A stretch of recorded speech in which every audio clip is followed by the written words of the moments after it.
আসসালামু আলাইকুম দর্শক। লন্ডন থেকে স্বাগত জানাচ্ছি আমি কাজী হেমায়েতুদ্দিন মিশন এবং সমসাময়িক বাংলাদেশের রাজনীতি এবং ভূরাজনীতি নিয়ে আমাদের সঙ্গে আলোচনায় আজকে অতিথি হিসাবে আছেন মনোজ দাসের প্রীতি ও শুভেচ্ছা নিন।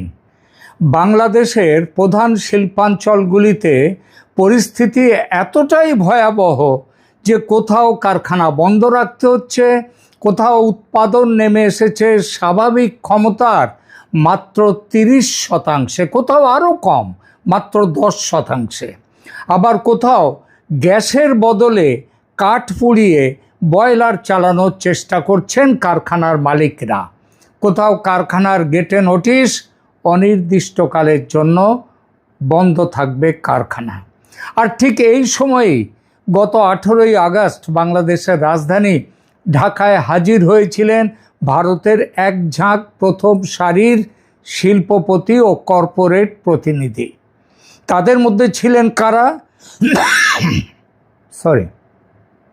Mahindra, Godrej, Larsen and Toubro, Indian oil, Numaligarh refinery, Bharat biotech, Apollo হাসপাতাল এবং আরও কয়েকটি বড় ভারতীয় প্রতিষ্ঠানের প্রতিনিধিরা। স্বাভাবিকভাবেই প্রশ্ন উঠছে, বাংলাদেশের শিল্প যখন গ্যাসের অভাবে ধুঁকছে তখন ভারতীয় শিল্পপতিরা হঠাৎ কেন ঢাকায়? বাংলাদেশের বিপর্যস্ত শিল্পগুলিকে সাহায্য করতে, নতুন বাজার ধরতে, বাংলাদেশের সস্তা শ্রম ও পরিকাঠামোর সুযোগ নিতে, নাকি রাজনৈতিক সম্পর্কের দরজা যেটা তারেক রহমান ক্ষমতায় বসে বন্ধ করতে চাইছেন গত 6 মাস ধরে, সেখান থেকে তাকে ফেরাতে? এটা ছিল আসলে ভারত সরকারের ব্যবস্থাপনায় তৈরি ভারতীয় শিল্পপতিদের একটি নিয়োজিত সফর, যার রাজনৈতিক গুরুত্ব অনেক। সময়টা খেয়াল করুন, 18ই আগস্ট ছিল তারেক রহমানের ভারত সফর নিয়ে যখন আলোচনা প্রবল হয়ে উঠেছিল, এবং পজিটিভ আলোচনা। এটা সেই সময়ের কথা। সেই আবহে শিল্পপতিদের ঢাকা সফর দিয়ে ভারত সরকার বার্তা দিতে চেয়েছিল, আমরা বন্ধু বন্ধু ভেবে হাত ধরো, জান কবুল তোমার জন্যে। সে হাত ধরেনি ঢাকা, আর তার পরিণাম আজ অন্ধকারে ডুবছে বাংলাদেশ। প্রথমেই বাংলাদেশের বিদ্যুৎ সংকটের কথা তো আপনারা জানেন, নতুন করে বলার কিছু নেই। আর ওই পরিসংখ্যানের কচকচিতে আমি যাচ্ছি না।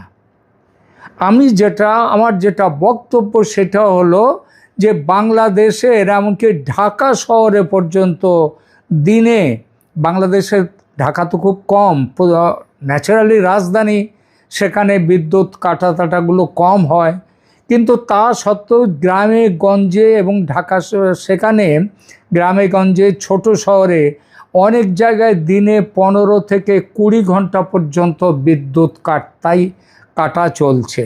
অর্থাৎ বিদ্যুৎবিহীন অন্ধকারে মানুষকে থাকতে হচ্ছে। বাংলাদেশের গ্যাস সংকটের প্রকৃত ছবিটা কি?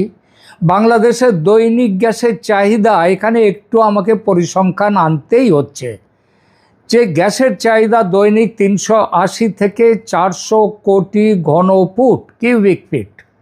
স্বাভাবিক অবস্থাতেও যখন কোনো প্রবলেম নেই বাংলাদেশের, তখনও সরবরাহ থাকে 260 কোটি ঘনফুটের কাছাকাছি। অর্থাৎ স্বাভাবিক অবস্থাতেও প্রতিদিনের স্বাভাবিক ঘাটতি প্রায় 120 থেকে 140 কোটি ঘনফুট, যা মোট চাহিদার প্রায় 1/3।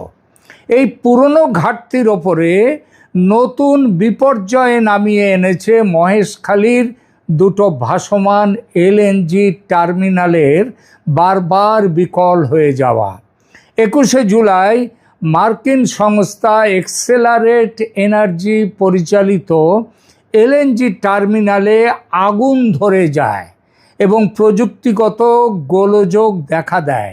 এক ধাক্কায় ওই ন্যাশনাল গ্রিড বা জাতীয় গ্রিডে দৈনিক প্রায় ৪৫ কোটি ঘনফুট গ্যাস সরবরাহ পুরো বন্ধ হয়ে যায়। টার্মিনালটি আংশিকভাবে পরবর্তী সময়ে চালু করা হলেও আবার দেখা দেয় সেখানে প্রযুক্তিগত ত্রুটি, কখনো এলএনজি কার্গোর অভাব, কখনো যান্ত্রিক সমস্যা, আবার কখনো উত্তাল সমুদ্রের কারণে ট্যাঙ্কারকে টার্মিনালের সঙ্গে যুক্ত করা যায়নি। অন্যদিকে সামিটের ভাসমান টার্মিনালও প্রতিকূল আবহাওয়ার কারণে কয়েক দফায় সরবরাহ বন্ধ করতে বা কমাতে বাধ্য হয়েছে। ফলে আগস্টের মাঝামাঝি সময়ে বাংলাদেশের জাতীয় গ্রিডে গ্যাস সরবরাহ এক পর্যায়ে দৈনিক মাত্র ১৭৩ থেকে ২১৮ কোটি ঘনফুটের মধ্যে নেমে আসে, যেখানে চাহিদা হচ্ছে প্রায় ৪০০ কোটি ঘনফুট। অর্থাৎ কোনো দিনে প্রয়োজনের অর্ধেক গ্যাসও পাওয়া যায়নি। ২২শে আগস্ট এক্সেলারেটেড টার্মিনাল আবার আংশিকভাবে উৎপাদনে ফেরার পর সরবরাহ প্রায় ২৩০ কোটি ঘনফুটে উঠেছে, মানে এখনও ঘাটতি প্রায় ২০০ কোটি ঘনফুট। অতএব পরিস্থিতির কিছুটা উন্নতি হয়েছে, এটাই বড় জোর বলা যায়। কিন্তু এটাও মনে রাখতে হবে, প্রায় ৪০০ কোটি ঘনফুট চাহিদার তুলনায় ২৩০ কোটি ঘনফুট সরবরাহ মানে এখনও প্রতিদিন ১৫০ কোটি ঘনফুটের বেশি বিশাল ঘাটতি। সুতরাং টার্মিনাল আংশিক চালু হয়েছে মানে সংকট কেটে গেছে, এমনটা যারা ভাবছেন সম্পূর্ণ ভুল ভাবছেন। এবার দেখা যাক এই ঘাটতি শিল্পাঞ্চলে কী ধরনের পরিস্থিতি তৈরি করেছে। গাজীপুর বাংলাদেশের বৃহত্তম শিল্প কেন্দ্রগুলোর একটি। সেখানে দৈনিক প্রায় ৫৫ কোটি ঘনফুট গ্যাসের প্রয়োজন হলেও পাওয়া যাচ্ছিল মাত্র ২৫ থেকে ৩০ কোটি ঘনফুট, অর্থাৎ ঘাটতি ৪৫% বেশি, প্রায় অর্ধেকের মতো।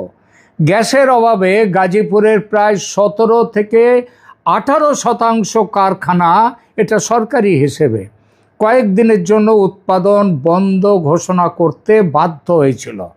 হাজার হাজার শ্রমিককে সাময়িকভাবে বাড়ি পাঠিয়ে দেয়া হয়। নরসিংদীতে শতাধিক কারখানা কয়েকদিন বন্ধ থাকার খবর সংবাদপত্রে প্রকাশিত হয়েছে।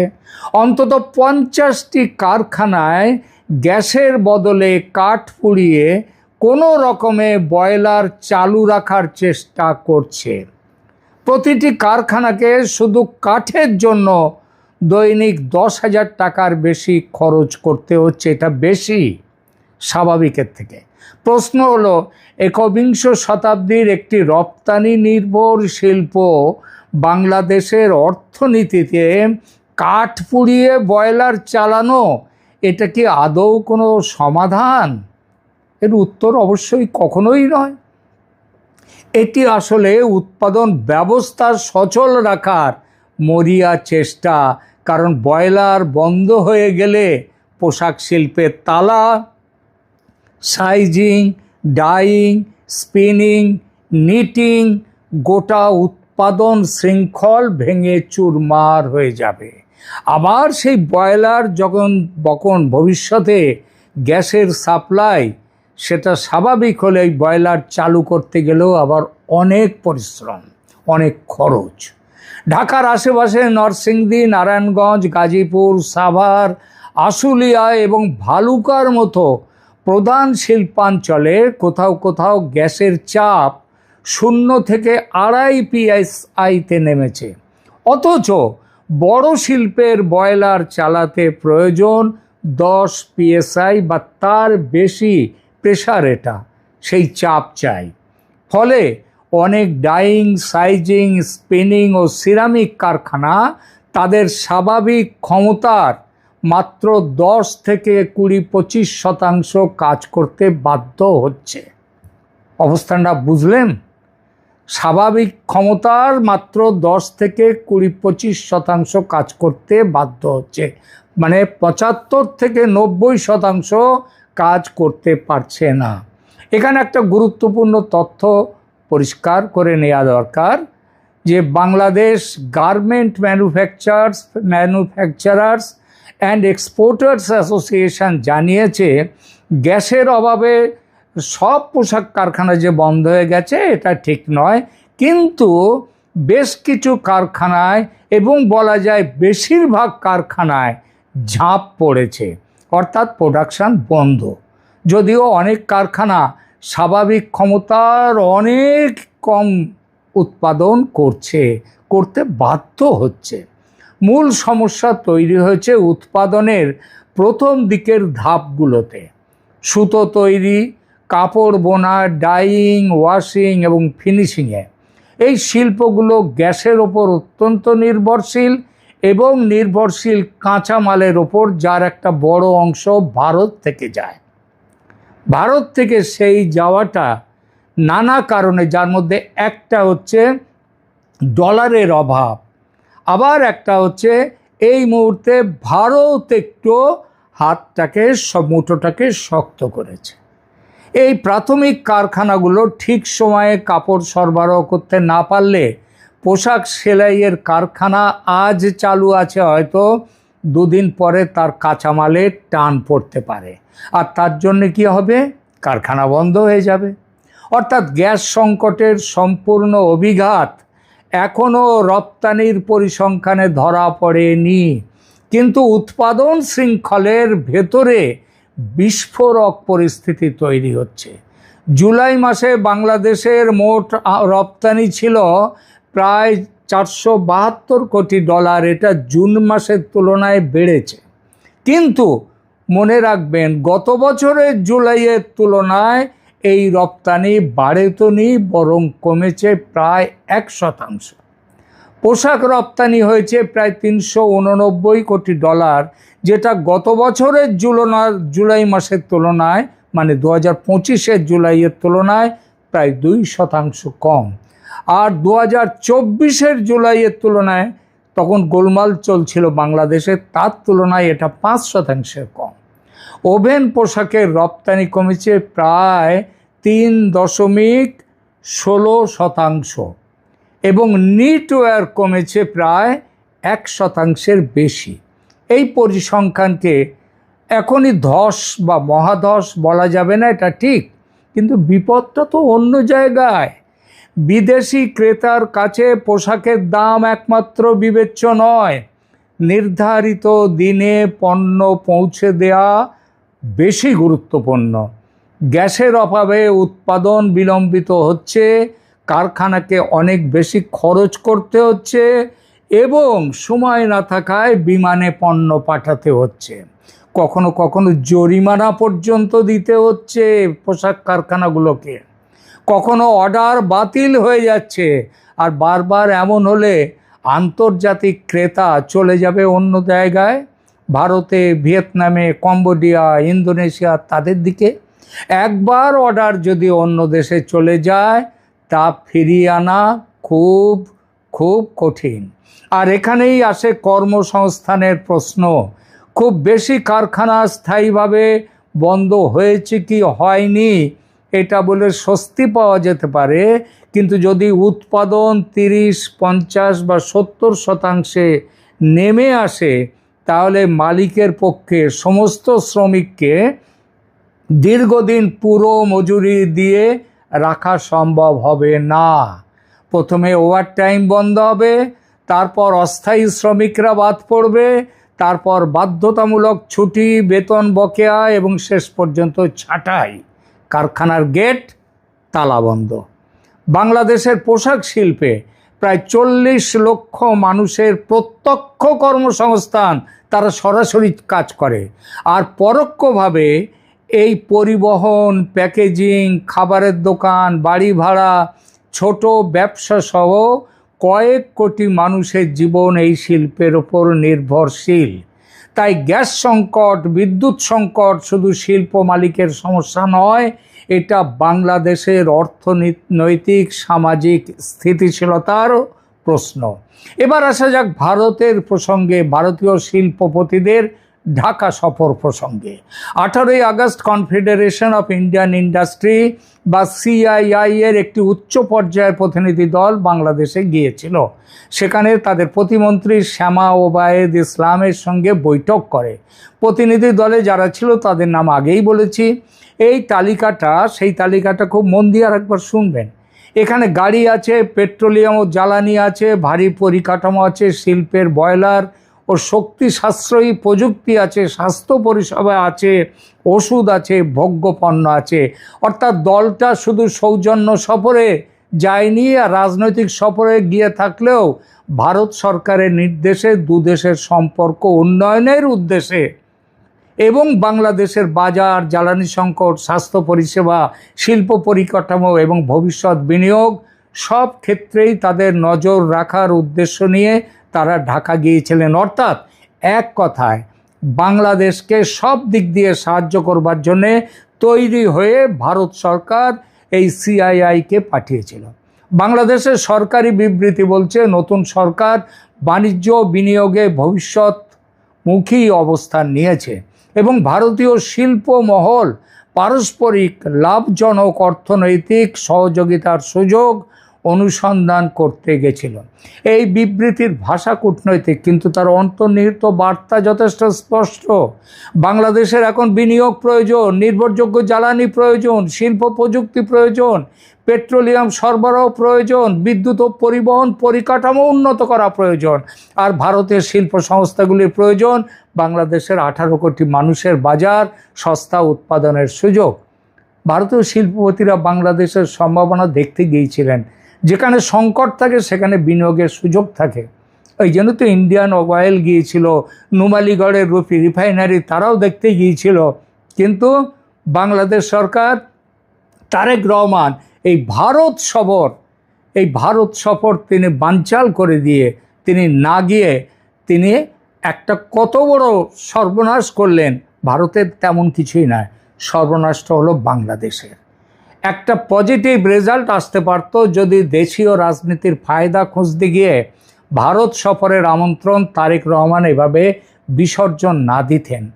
এখন হাই কমিশনার দীনেশ ত্রিবেদীর সঙ্গে দেখা করে বারবার ডিজেল, বিদ্যুৎ, এলএনজি চাইছে বাংলাদেশের জ্বালানি মন্ত্রী। গত 6 আগস্ট তারা এটা বলেছেন। আজ অবধি ভারত সেই ব্যাপারে কোনো কথা বলেনি। একটা কথা ভাবুন তো, যদি তারেক রহমান এই 23 থেকে 25 আগস্ট এটা যদি তিনি যেতেন, কিংবা এখনও যদি তিনি বলতেন যে 31 আগস্টের মধ্যেই তিনি যাবেন দিল্লি সফরে, তাহলেও কথা ছিল। আপনাকে বলে রাখলাম 2 দিনের মধ্যেই জ্বালানি, বিদ্যুৎ সব ব্যাপারে ভারত সাহায্যের হাত বাড়িয়ে দিত। কিন্তু তা তো করেনি। অর্থাৎ নিজের পায়ে নিজে কুড়ুল মেরেছে বাংলাদেশ সরকার, তারেক রহমানের সরকার। কি আর করা যাবে? তালি দিতে গেলে একটা নয়, 2টো হাতের প্রয়োজন হয়। তারেক সরকার হাত বাড়াবেন না এটা ঠিক করে নিয়েছেন ভারতের দিকে। ফল যা হওয়ার তাই হচ্ছে। বাংলাদেশ তার অর্থনীতি নিয়ে অন্ধকারে ডুবছে এবং মানুষ প্রচণ্ড কষ্টের মধ্যে দিন কাটাচ্ছে। এই তো হলো অবস্থা। এই সফর এদেরকে, এই বাংলাদেশ সরকারকে মনে রাখতে হবে যে গ্যাসের পাইপলাইনে দেশপ্রেম বা ভারত বিরোধিতার স্লোগান প্রবাহিত হয় না, সেখানে গ্যাসই দরকার।